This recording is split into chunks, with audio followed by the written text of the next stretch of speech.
The Rainbow Palace by Kathleen Warren. The Rainbow Queen sat in her rainbow chair, in the rainbow room, in the Rainbow Palace. It's lovely living on the rainbow, she thought, but it's lonely sometimes. She took her rainbow binoculars and climbed the rainbow steps to the top of the rainbow's arch. She looked to the north, she looked to the east, and she looked to the west. Then she looked to the south, and there, away in the distance, she could see 3 small smudges that seemed to be moving towards her. As she looked, one smudge became clearer. "It's the good ship Feathersword," she cried. "And there's the captain himself standing on the deck. Ahoy there, Captain!" Captain Feathersword seemed to be leaning over the rail, talking to someone in the sea. "It's Magdalena the mermaid," the Rainbow Queen laughed.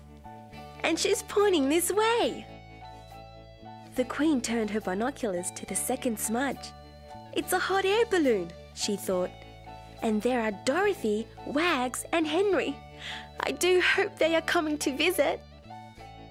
The third smudge was clearer now, and the Rainbow Queen could see the big red car parked near a river. Where are the Wiggles? She wondered. She looked around. There's a football match going on, and I do believe that Anthony has just made a touchdown.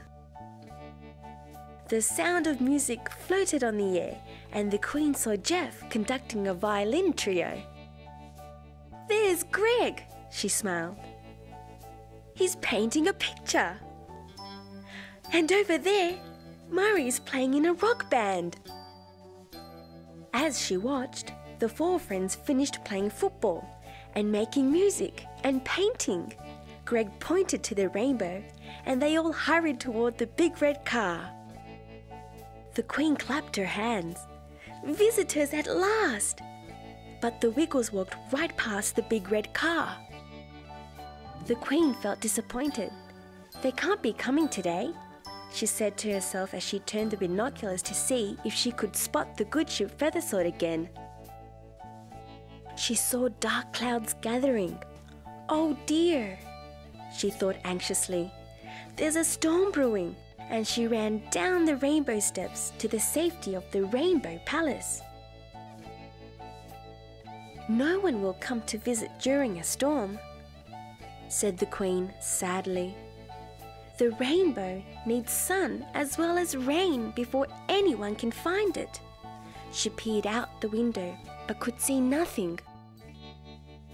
"I hope they've all found shelter," she thought.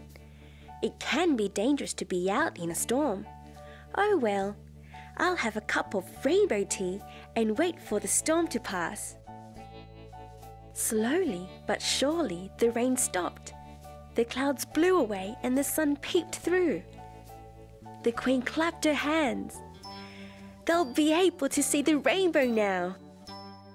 She looked through the window, and there was the good ship Feathersword sailing out of a bay, where it had taken shelter during the storm.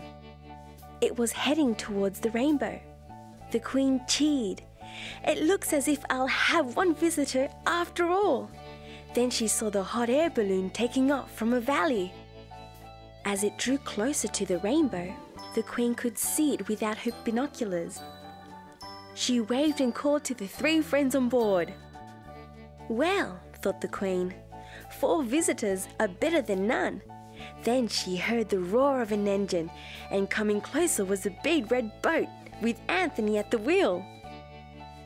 The Rainbow Queen was delighted and ran down to the palace door to greet her guests.